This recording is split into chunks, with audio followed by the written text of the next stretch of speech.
Welcome to my channel. Today நம்ம பார்க்க போகிற ஸ்டோரி பேராசை கொண்ட எலி. ஒரு தோட்டத்தில் கூடை ஃபுல்லாக சோளம் இருந்துச்சான். அந்த பக்கமாக வந்த எலி என்னடா இங்கே கூடை இருக்குன்னு பார்த்து கிட்ட போய் அதில் ஸ்மெல் பண்ணுவோன்னா அதுக்கு சோளம் இருக்குன்னு தெரிஞ்சிச்சு. அதுக்கு உடனே சோளம் சாப்பிடணும் ரொம்ப ஆசை வந்துருச்சு. உடனே அது டக்குன்னு என்ன பண்ணிச்சு, அந்த எதுவுமே யோசிக்காமல் டக்குன்னு அந்த கூடையை ஒரு ஓட்டை போட்டுச்சு. டக்குன்னு எலி நல்லா கடிக்கும் பார்த்தீங்களா, அது டீத்து ஷார்ப்பாக இருக்கனால டக்குன்னு அந்த கூடையை ஓட்டை போட்டு உள்ளே போய் ஜாலியாக சாப்பிட ஆரம்பிச்சிருச்சு. நல்லா வயிறு ஃபுல்லாக சாப்பிட்டுச்சு. அது எதையுமே யோசிக்காமல் கடகடன் அதுவும் கிடைஞ்சிச்சின்னு சொல்லிட்டு பயங்கர ஃபாஸ்ட்டாக கடகடன்னு சாப்பிட்டோன்னே வயிறு ஃபுல்லாகி வயிறு நல்லா பானை மாதிரி ஆயிடுச்சு. உடனே அது என்ன பண்ணுச்சு, வயிறு ஃபுல்லாக சாப்பிட்டோன்னே சரி வெளியே வரலான்னு ட்ரை பண்ணால் அந்த ஓலில் அது தலை மட்டும்தான் வெளியே வருது, உடம்பு வெளியே வர மாட்டுது. அதுக்கு என்ன பண்ணுறதுனே தெரியல. டக்குன்னு இப்படி பயங்கரமாக ட்ரை பண்ணுது, அப்படி பண்ணுது இப்படி பண்ணுது, ஆனால் அதால் வர முடியல. அது குட்டி எலி வேற பார்த்தீங்களா. உடனே அதை என்ன பண்ண ஆரம்பிச்சிச்சு, அழ ஆரம்பிச்சிச்சு. ஓன்னு அழுவுது. தலை மட்டும் வெளியே வந்துச்சு, உடம்பு நம்மளால் வர முடியலன்னு அழுவுது.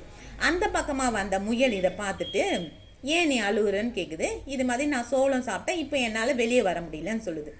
உடனே முயல் சொல்லுது, நீ கவலைப்படாத, நீ நல்லா வயிறு ஃபுல்லாக சாப்பிட்டனால எக்ஸ்ட்ரா சாப்பிட்ட, அதனால் வயிறும் ரொம்ப பெருத்து போச்சு.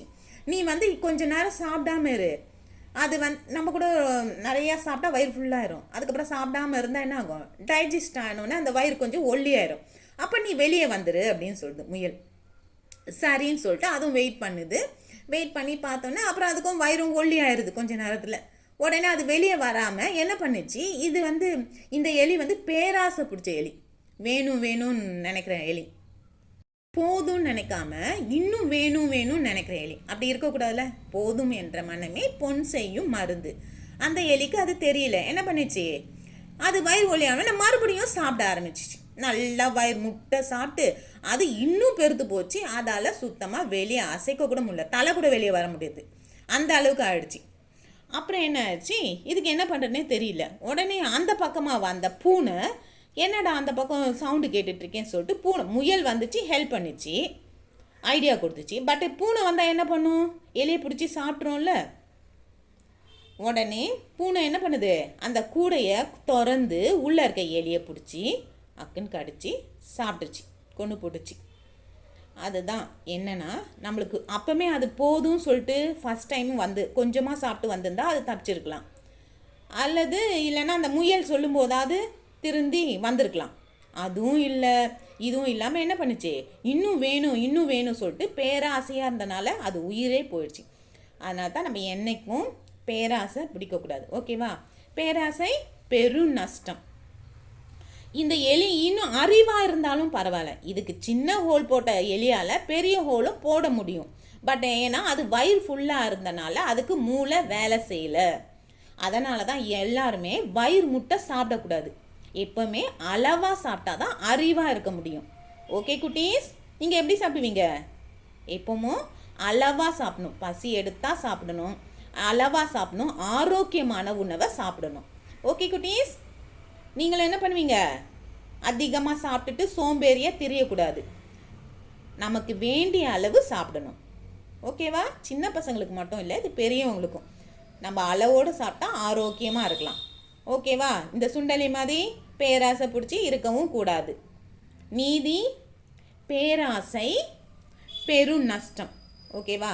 பார்த்தீங்களா, உயிரே போச்சு அந்த பூனை இதுவே அன்றைக்கி தப்பிச்சு போயிருந்தால் அந்த பூனைக்கிட்ட அது மாட்டியிருக்காது. எதுக்குமே ரொம்ப ஆசைப்படக்கூடாது. பேராசை கொண்ட எலி.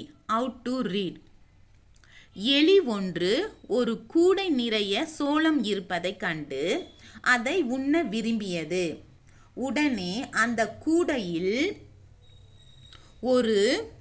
ஒரு சிறிய துவாரத்தை இட்டு அதன் வழியே கூடைக்குள் சென்று தன் வயிறு நிறையும் வரை உண்ண ஆரம்பித்தது. அளவுக்கு மீறி உண்டதால் அதன் உடல் பருத்து விட்டது.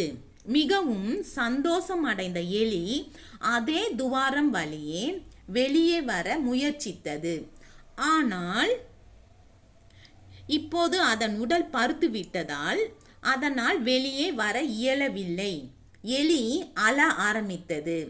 அந்த வழியே சென்ற முயல் ஒன்று எலியின் அழுகையை கேட்டு அதனிடம் ஏன் அழுகிறாய் என்று கேட்டது. எலி முயலிடம் நடந்ததை கூறியது. எலியின் நிலையை கண்டு சிரித்த முயல் அதனிடம் நீ அளவுக்கு மீறி உண்டதால் தான் இந்த நிலை ஏற்பட்டது. மீண்டும் உன் உடல் இளைக்கும் வரை காத்திரு என்று கூறி சென்றது. எலி அந்த கூடைக்குள்ளேயே தூங்கிவிட்டது. மறுநாள் காலை எழுந்தவுடன் அதன் உடல் இளைத்திருந்தது. அது மீண்டும் சோளம் உண்ண ஆரம்பித்தது. இம்முறையும் அளவுக்கு மீறி உண்டதால் அதன் உடல் பருத்துவிட்டது.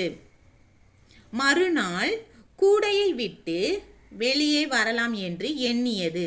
ஆனால் இம்முறை அந்த வழியே சென்ற ஒரு பூனை எலி இருப்பதை கண்டு கொண்டது. கூடையின் மூடியை திறந்து அந்த எலியை கொன்று தின்றது. நீதி: பேராசை பெருநஷ்டம். ஓகே குட்டீஸ், உங்களுக்கு இந்த ஸ்டோரி பிடிச்சிருந்துச்சா? லைக் பண்ணுங்க, ஷேர் பண்ணுங்க, சப்ஸ்கிரைப் பண்ணுங்க. பாய்.